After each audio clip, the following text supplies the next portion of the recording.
सर्वेत्र सुखिनः सन्तु, सर्वे सन्तु निरामयाः, सर्वे भद्राणि पश्यन्तु, मा कश्चित् दुःखभाग् भवेत्।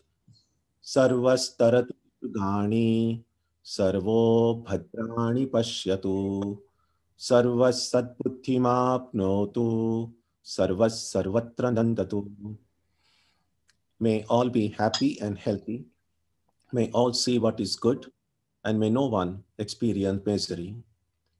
May all overcome their obstacles and acquire good tendencies. May people everywhere find joy and fulfillment.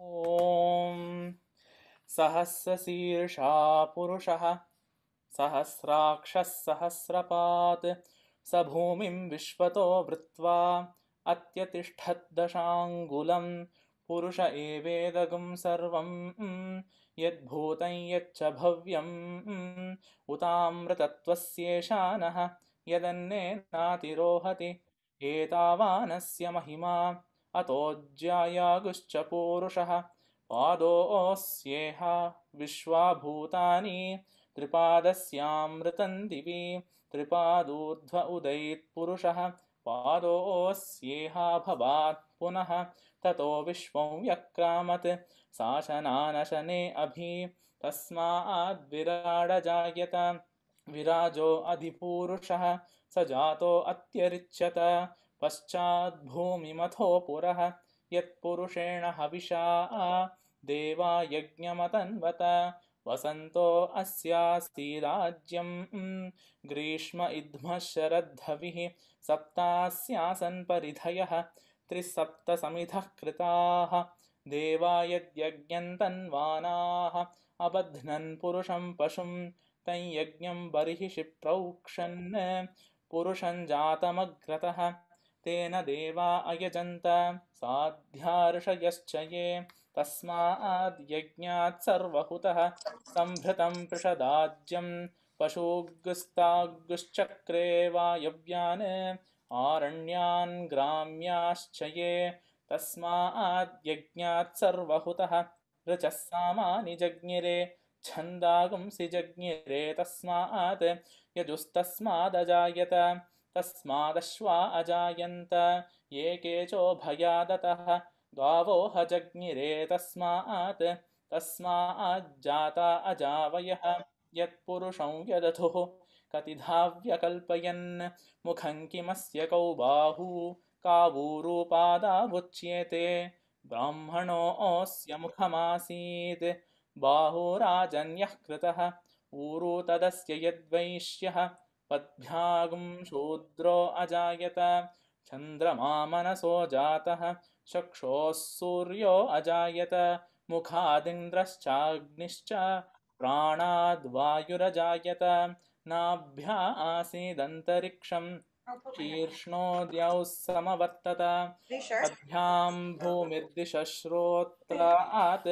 तथा लोकागम् अकल्पयन् वेदाहमेतं पुरुषं महान्तम् आदित्यवर्णं तमसस्तु पारे सर्वाणि रूपाणि विचित्य धीरः नामानि कृत्वाभिवदन् यदास्ते धाता पुरस्ताद्यमुदा जहार शक्रः प्रविद्वान् प्रदिशश्च तस्रः तमेवं विद्वान् अमृत इह भवति नान्यः पन्था अयनाय विद्यते यज्ञेन यज्ञमयजन्त देवाः तानि धर्माणि प्रथमान्यासन् ते हनाकं महिमानः सचन्ते यत्र पूर्वे साध्याः सन्ति देवाः अभ्यः सम्भूतः पृथिव्यैरसाच्च विश्वकर्मणः समवर्तताधि तस्य त्वष्टा विदधद्रूपमेति तत्पुरुषस्य विश्वमाजानमग्रे वेदाहमेतं पुरुषं महान्तम् आदित्यवर्णं तमसः परस्तात्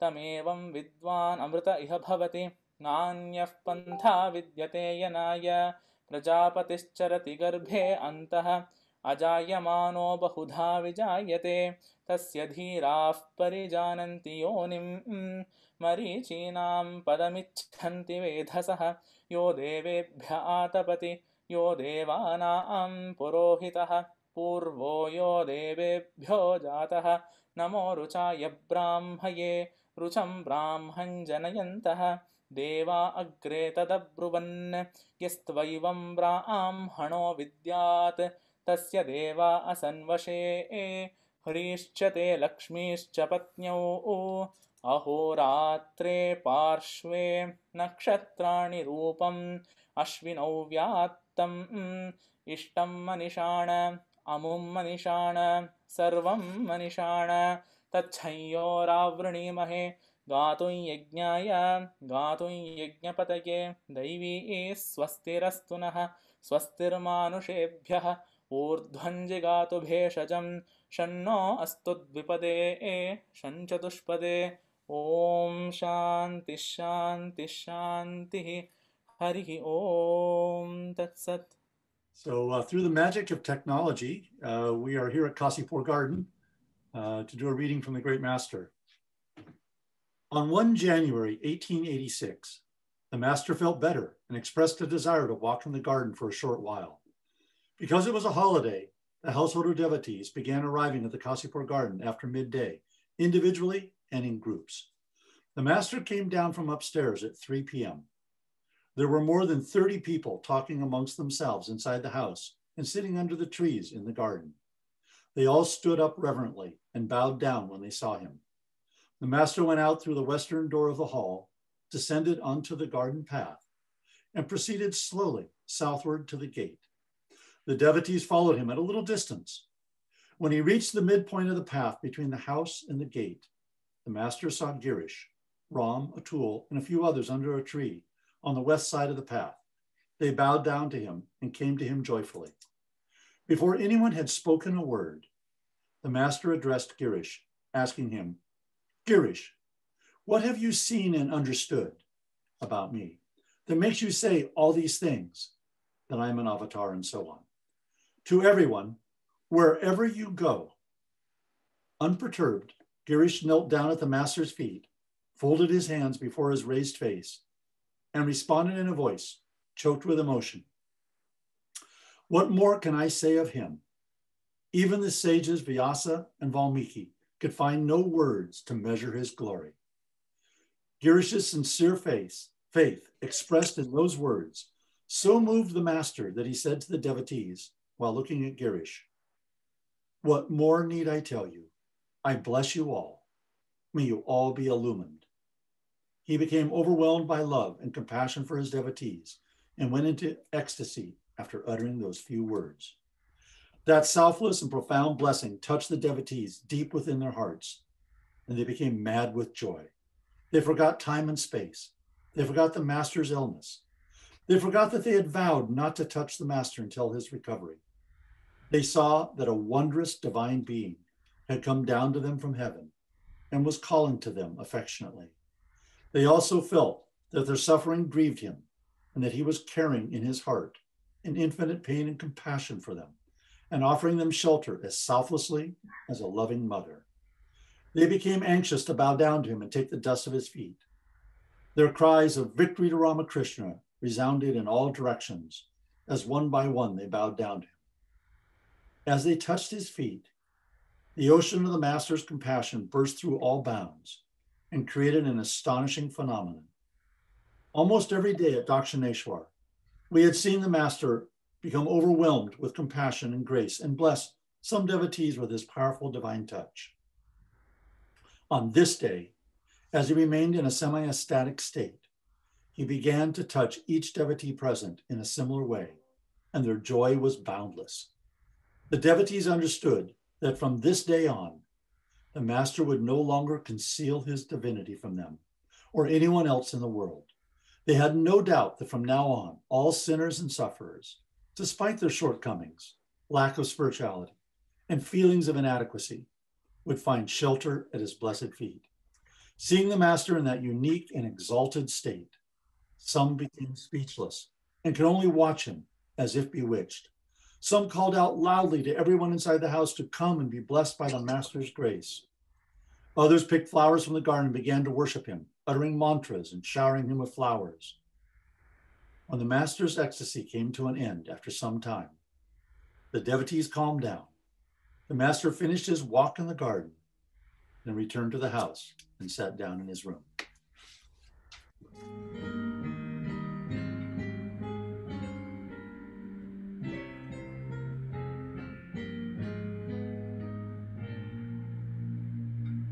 This is a day of new beginnings, time to remember and move on, time to believe what love is bringing, laying to rest the pain that's gone.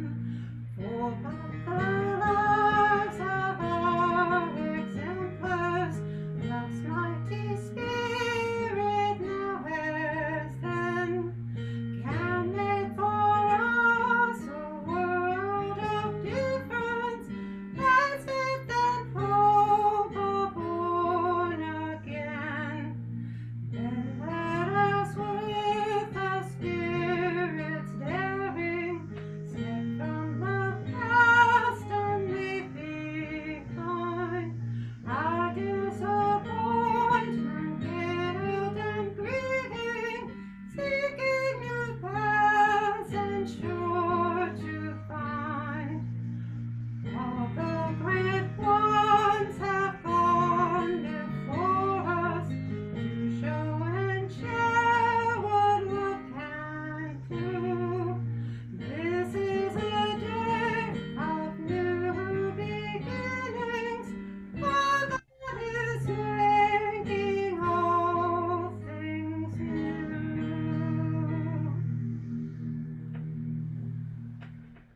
So all of you are already familiar with the Kalpataru event, and many of you have been attending these programs for years now. So one of the things we often try to remind ourselves on this day is about just the name Kalpataru to begin with. As you know, this is supposed to be a mythical tree in heaven, and the power that this tree has is that whoever wishes for anything standing under this tree, their wishes are fulfilled. And that's why it's called Kalpavriksha or Kalpataru. And as we just now heard in the reading, that on this day, January 1st in 1886, when Sri Ramakrishna was undergoing treatment for his throat cancer in a suburb of Calcutta called Kashipur, that's where on this day he felt a little better. His room was on the second floor. Second floor is like the Indian first floor, because what we call first floor here, they call the ground floor there. So it was from the second floor, his room was there, and he came down that day. He felt a little better, and about 25 or 30 devotees had gathered, and you heard about how he blessed them all. And that was the first time Sri Ramakrishna revealed his power to bestow that grace and blessings on everyone in such a public way. So this was not like the first time he ever did it. Many of his close disciples who used to visit him often in Dakshineshwar had seen this thing very often, but never had it happen in such a public way. And so one of his disciples named Ramchandra Datta, he had a place in the suburb of Calcutta, in a place called Kakurgachi. And that's where he began then making this an annual celebration, the 1st of January, and he called it the Kalpataru Day. And somehow the name stuck. But as Swami Sharadananda, in the book from which the reading was done today, he is not too happy with the word Kalpataru, because he says that the mythical tree is such that whatever we ask for or whatever we desire standing under that tree, the wish is granted, irrespective of whether what you wanted is good for you or not. And so he said, Ramakrishna, or any divine incarnation for that matter, is not a kalpataru of that kind, that we will not get whatever we desire for. We will only get what is ultimately good for us, good for our evolution, good for our devotion, good for us in life in every way. And that is why some of you may have heard this saying, which said that God shows that he cares for us by not granting all our wishes. So whenever our prayers are not answered, rather than thinking that that's a way God is ignoring me, it might be a way actually that God cares for me. And that is because we don't know what is going to happen in the future, we really don't know what's good for us. There are things in life we think are good for us, and in retrospect, it turns out that they were not really that good. And so if everything that we asked for, God immediately gave, it would mean, I mean, just think about it this way. As children, now, many of you are parents and grandparents. Now, and I can see some children also there. So I think the children will agree that not everything that you ask for, your parents give you. Sometimes they say no.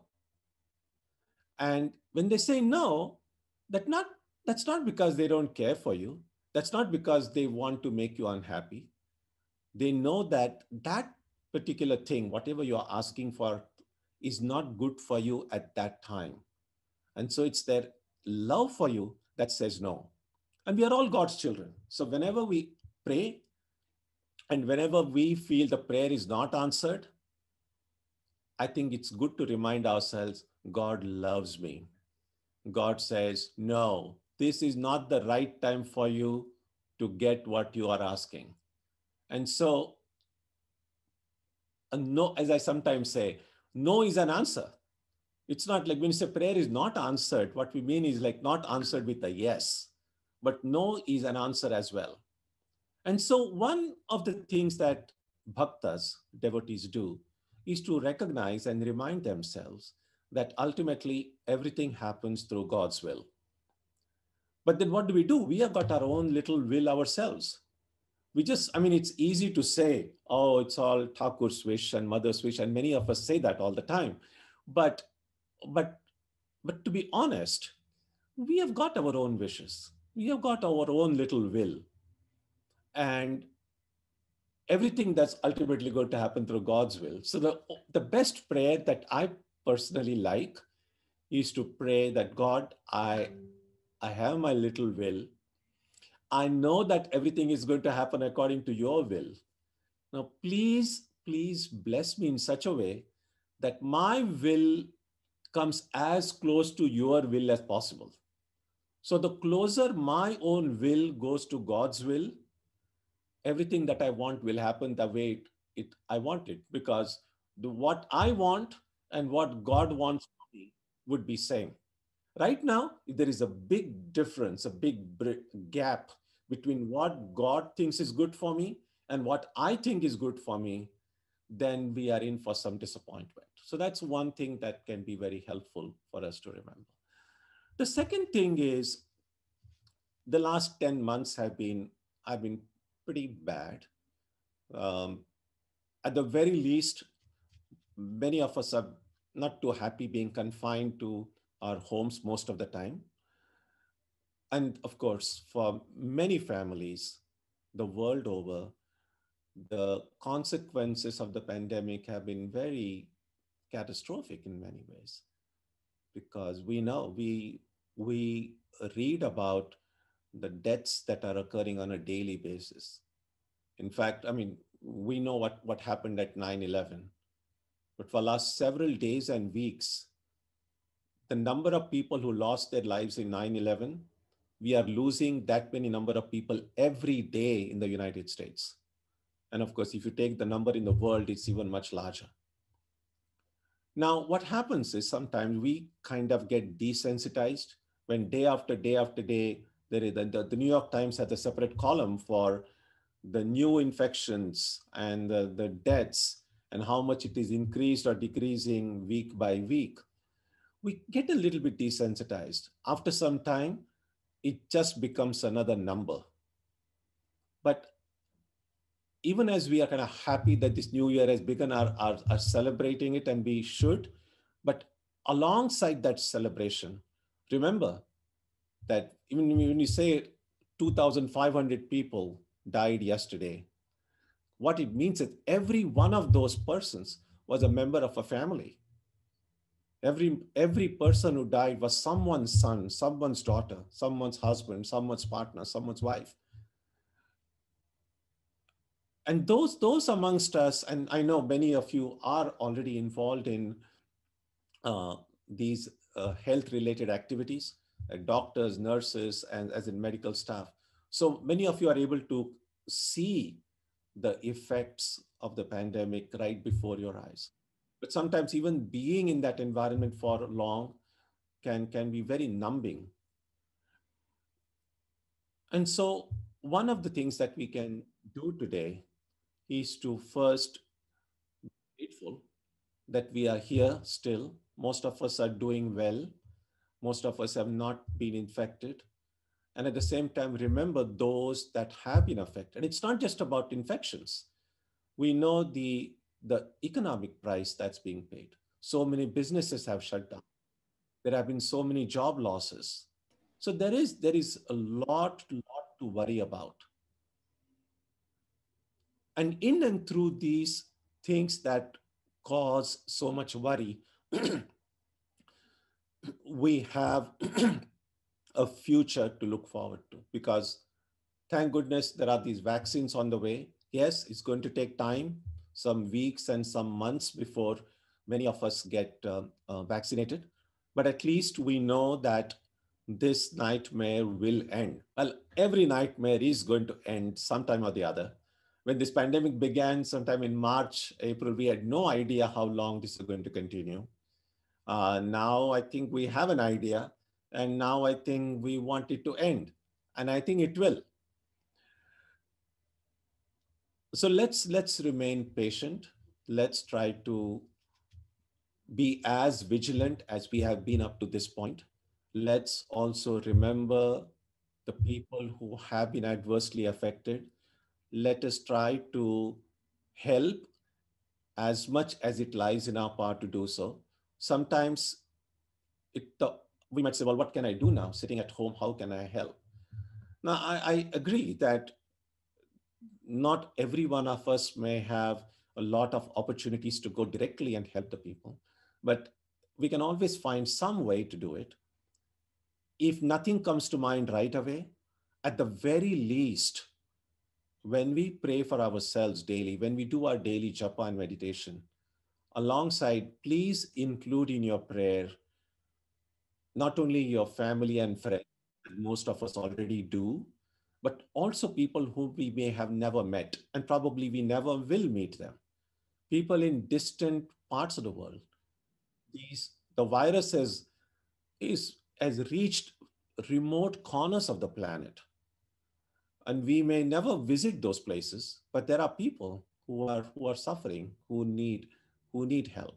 So at the very least, we can pray for them. So please include everyone. And that's why the prayer that we do every Sunday, and we did in the beginning of today's gathering also, Sarve bhavantu sukhinaha, sarve santu niramayaha. May people everywhere be happy.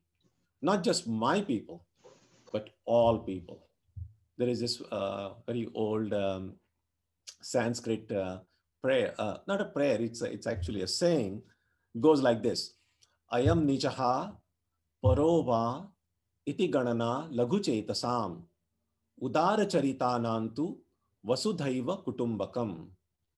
What it means is simple and it's profound. What it says is, Ayam nijaha, this person is mine, or this person belongs to me. This is like our group. Parova, those are others, those are aliens, we don't care for them, we don't know them, we don't want them. This kind of a thinking, separating humanity into our people and not our people. Iti ganana, people who think like this, people who imagine like this, lagu chetasam, lagu means small. Chetasa chitta means the mind.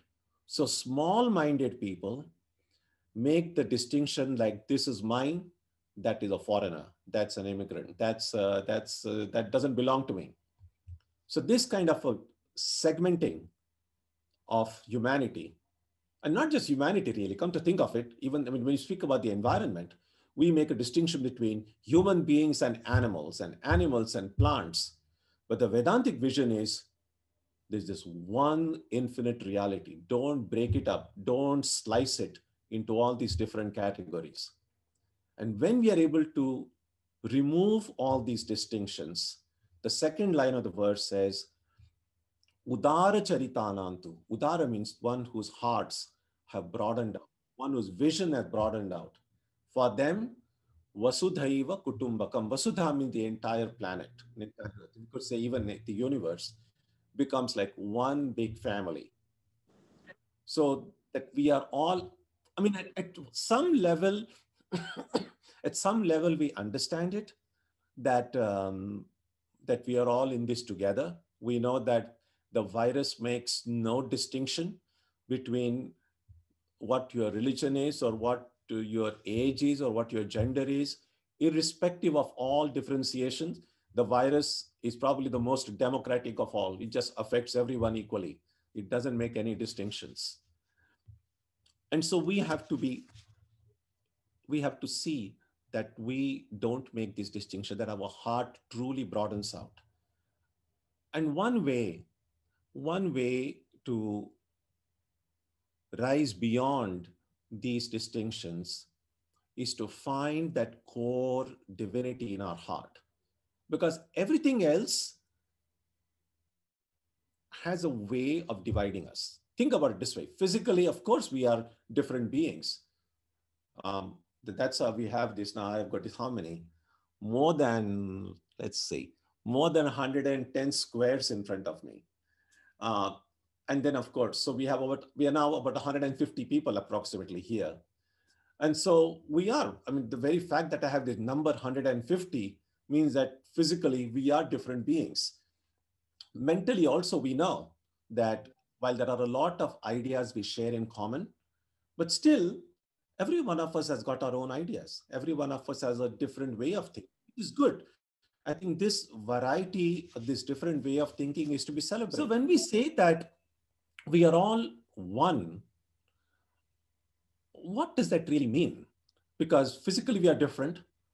Mentally we share few things in common, but still our minds are different, our bodies are different. So what does it really mean that we are one? Is it only a kind of a poetic, nice idea, or is it really real? And when we study the Gita, when we study the Upanishads, when we study the Vedanta thought, we see that, no, it's not simply an idea. That we are one is not simply an idea, it is real. And it is real is something that we will know only when we touch that core of our own being. So deep within our body, within our mind, even beyond the ego, there is a divine principle, the real me. So if we are able to get even a glimpse of that real me, then the way we see ourselves changes. And when the way I see myself changes, the world I see also changes for me. I think this is one important principle to remember, that what I see outside is directly connected with what I see inside. And because seeing ourselves as human beings comes naturally to us, seeing all of you as human beings, seeing everyone as human beings comes naturally to us also. Because I see myself as a human being, I can quickly recognize another human being. But when we say that we are all children of God, God is our father, God is our mother, we don't always remember that everyone is a child of God. When we look out and we meet people, we don't immediately feel, oh, these are all children of God. We have to kind of remind ourselves. Maybe for a moment we'll think like that. And then again we say, oh, this person is like that, that person is terrible, this person is great, this is my friend, that's my enemy. We again quickly make these distinctions. And the reason I'm not able to see everyone as a child of God is because I cannot see myself as a child of God. When I see myself as a child of God, at least as long as I can hold that thought, it is easier for me to see everyone as children of God. But because I'm not able to hold that thought for a long time, I'm not able to see everyone as children of God for all time also. So one of the things I think I would strongly recommend, I'm sure all of you, or many of you, have made some New Year resolution. And some of you probably have made some serious resolution, and a few might have said, no point, I make resolutions every year and I don't get to keep it anyway, so what's the point? But if you are like, I would like to make a resolution, but I need some ideas. I need what kind of a resolution I can make. So I can give you one idea, and it's really not that complicated. The idea is simply this. When you wake up in the morning, now listen carefully. When you wake up in the morning, what do you think first? What is the first thought that comes to your mind? What is the first thing that your eyes see when you open your eyes in the morning? Think about it. Or if you don't remember, see what happens tomorrow morning. But one resolution that can be very helpful is to make a very conscious decision that keep something by your bedside that will remind you of your spiritual nature, of your spiritual ideal. Any form of divinity or a symbol that you worship, that you pray, that you adore, that you identify with, keep something like that close to your bed. And remember, morning when you wake up, as soon as you open your eyes, turn and just look at that picture or an image or a photo or whatever it is that will remind you of your spiritual religious identity.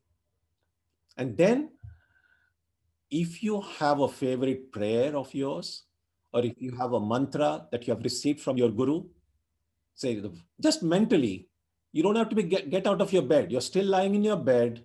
You just woken up. When you open your eyes, look at that special object next to your bed, and then just repeat your mantra mentally, or repeat a short prayer if you don't have a mantra. That makes it's very simple. It's not complicated. It makes a big difference. If you begin your day, the first thing the eyes see should be something holy, something sacred. The first thing your mind thinks is a holy prayer or a mantra. And then you can quietly get out of your bed and do the things that you need to do. Now, if you can do that once, well, you can do it twice. You can do it, if you can maintain that thought for 5 seconds, you might be able to maintain it for 30 seconds. Try it. And then you can say, even when you get out of your bed, maybe you're folding your sheets, and then you go and take a shower or whatever else, you brush your teeth, whatever you do, let's say, keep that thought in your mind as much as possible. Maybe mentally keep on repeating the mantra, or if you like to think of yourself as a child of Holy Mother, or a child of God, or a servant of just whatever spiritual identity you like to have. Or if you are more philosophical, you want to think of yourself as the Atman, the spirit.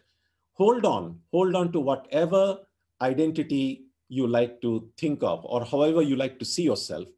And then keep on doing the things you need to do while holding on to that identity. So even when you're brushing your teeth, say, this is a Holy Mother's child brushing the teeth. This is a Holy Mother's child doing it. And mother, and then, well, mother is here, right here, watching me. Or whoever, Buddha is here, standing here, watching me. Now, after a few minutes, you're going to forget it. I guarantee you. And if you quickly realize after some time, oh, I've completely forgotten about it, don't get discouraged. When you remember it, again, hold on to that idea. Maybe you can carry it on for another minute or two. Maybe you'll forget it again. Don't get discouraged. We will forget many times, but keep on bringing that thought as often as you can. Now, this needs a lot of willpower. This needs a lot of persistence. You need a lot of perseverance. Now, if you can hold on to this, even for 10 days, I'm not asking you for 10 years, 10 days, you will, I guarantee you, if you can do this for 10 days continuously, after the 10th day, you will find you will be able to hold on to that thought a little bit longer. You will find that you will forget it less often. And we just need to keep on doing that. So spiritual life is not just about doing a little bit of japa in the morning and a little bit in the evening, and then say, oh, wow, I'm enlightened. No, it doesn't happen that way. Well, the japa is only to kind of, it's like the ignition key. Like it's like switching on the car. And then once the japa starts, when you do your japa in the morning, and then afterwards you get up from your seat and are busy doing something else, a little bit of that japa, a little bit of that rhythm, a little bit of that thing should be kind of been going on somewhere deep inside. So that now and then, even in the midst of your work, you repeat your mantra once and then you find, oh yeah, I'm back on my track again. So the more often we are able to remember this, our prayer or our mantra throughout the day, the quality of the meditation will also improve. And then night, just as we did early in the morning, night, before you switch off the lights, the last thing, remember, the first thing I saw was this sacred image or object or picture or a symbol. Now, the last thing I want my eyes to see before the lights are switched off should be again something very sacred. And then as you close your eyes, and rather than be again worrying about what to do the next day, why don't you just keep on repeating that mantra mentally, or just repeating the prayer mentally, or again reminding yourself of your spiritual goal in some way, and then kind of gently glide into sleep. So if you need an idea for a New Year resolution, this is one idea. Not complicated, simple. How to wake up? What should I see first after waking up? What should I think immediately after waking up? What should I see the last thing before going to bed? And what should I be thinking as I'm waiting for sleep to come? I'm sure all of you will have lots more ideas about what kind of resolutions to make. But this is one idea. And if this makes sense to you, you can do it. This is one resolution that I have been making for last several years. And every year it's getting a little bit easier. So I can tell you it works. There's no doubt about it. It definitely works. So give it a try. And then, of course, I'm sure try many other things, many other interesting projects that you have. So I would like to now conclude with my prayer to Sri Ramakrishna, Holy Mother, Swamiji, to the disciples of Ramakrishna, to all the great saints, prophets, and incarnations of the past, of the present, and even of the future, that may their blessings be upon all of us, upon all of you, all of us who have gathered here, our families, our friends, and also to all the people in the world, people whom we do not know, people whom we may never meet. May God's grace shower on everyone. May God's grace shower on all the plants and trees. There's a lot of these trees are getting cut. A lot of the deforestation is occurring. So may God's grace be upon the plant kingdom, that they flourish. May God's grace be upon all animals, not just on your favorite pets, but all animals everywhere, that God may bless them. And God's grace be upon this planet of ours, the rivers, the mountains, the sun, everything, that may there be harmony within us and harmony outside us. So that's the prayer that would be a good prayer to begin our year. And we hope, and it just feels like 2021 is going to be a better year than 2020. It just really feels like that. But we will verify when it's 2022 again, and the next time we meet, I think we are going to meet in person next Kalpataru Day. Zoom, wonderful as it is, I think it is even better when we meet in person. So this is the probably and hopefully the one and only Zoom Kalpataru festival we are having. The next time we will meet in person.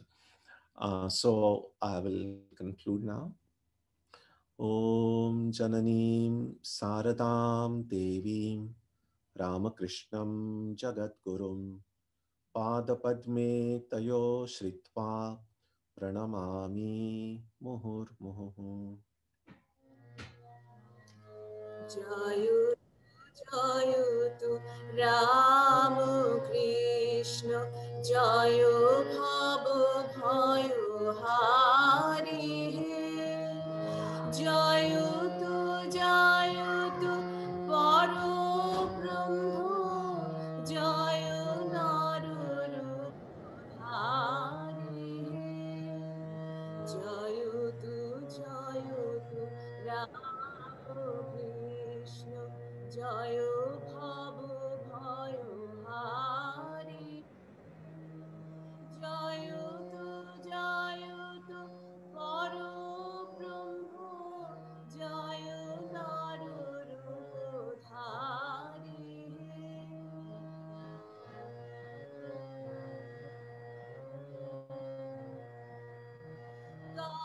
Kanchana Dhare Dharunir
May the divine being, who is the Father in heaven of the Christians, Holy One of the Jewish faith, Allah of the Muslims, Buddha of the Buddhists, Tao of the Taoists, Ahura Mazda of the Zoroastrians, the Great Spirit of the Native Americans, and Brahman of the Hindus, lead us from the unreal to the real, from darkness to light, from death to immortality. May we be granted strength, freedom, and clear understanding. May we learn to see God in our own hearts and in everyone around us. May God bless us all and fill our hearts with gratitude, grace, and love. Om Shanti Shanti Shanti. Peace, peace, peace be unto all.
Shri Guru Maharaj Ki Jai.